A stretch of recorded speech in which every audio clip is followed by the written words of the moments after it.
So as a practitioner, I think it's very important for us to remember that there is no separation between our practice and our service for the Dharma, our service for others. If we separate them, then I think it will be very difficult, because sometimes I see people say, oh, I'm not a practitioner, but I do services. Other time people will say, I am a practitioner, Dharma practitioner, I don't have time to help, service.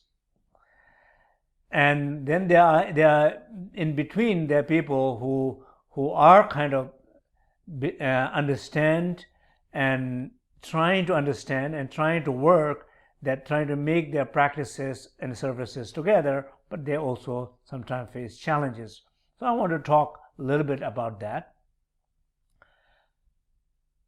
I think I can definitely say my own experiences, because I spend so much time always including the making this video here, which is, I feel clearly it's service, and also clearly it's my practice. Because why it's my practice? Because first of all, I needed to be open. I needed to open to do these things.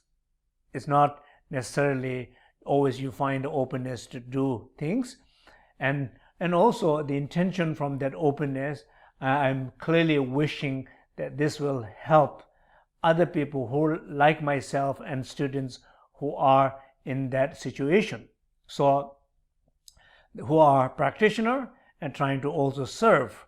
So because why practice and services, they're connected together?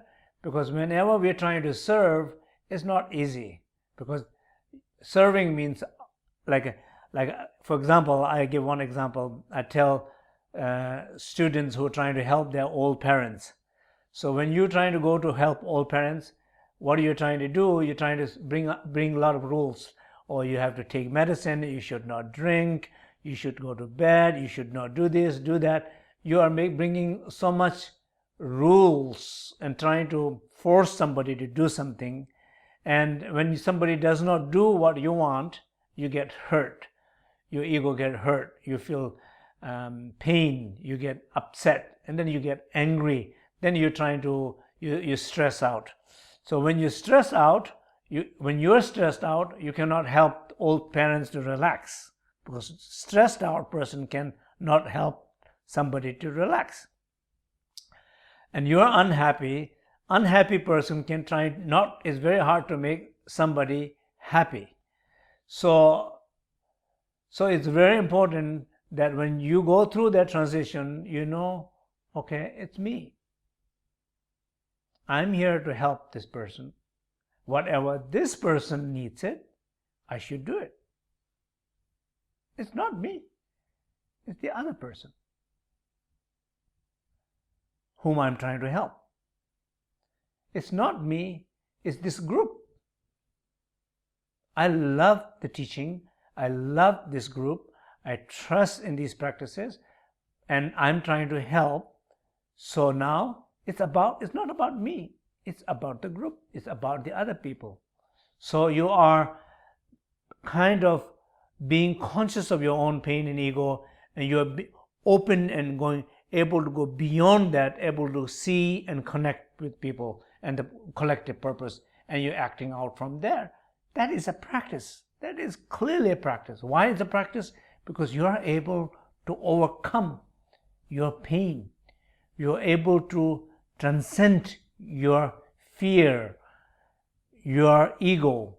You're able to see a collective vision, collective purpose, others' need, and you are able to act. You act from that place, and that action is a great practice and great service. So that is a practice and service together. So I think it's very, very difficult. Otherwise, people say, what is the service? Of course, sometime in the West, somebody can say, okay, I'm doing a service just to help other people, and as a service, social service. There are many social workers work for others, but it's a beautiful act, a beautiful purpose of life. But sometimes I think it can lack this wisdom and compassion quality, and particularly it can lack the wisdom quality.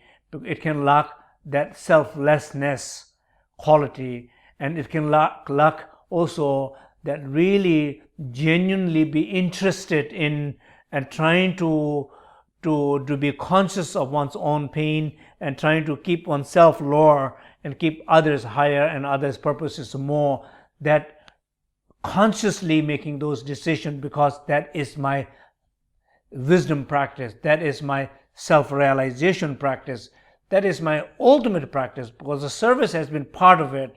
My ultimate purpose is self-realization, and self-realization is so deeply connected with helping others. So bringing these things together, I think, is the bringing together services and practices together. So I hope all of you who are practicing Dharma, I hope you have so much service, you're doing so much services also because it is your practice.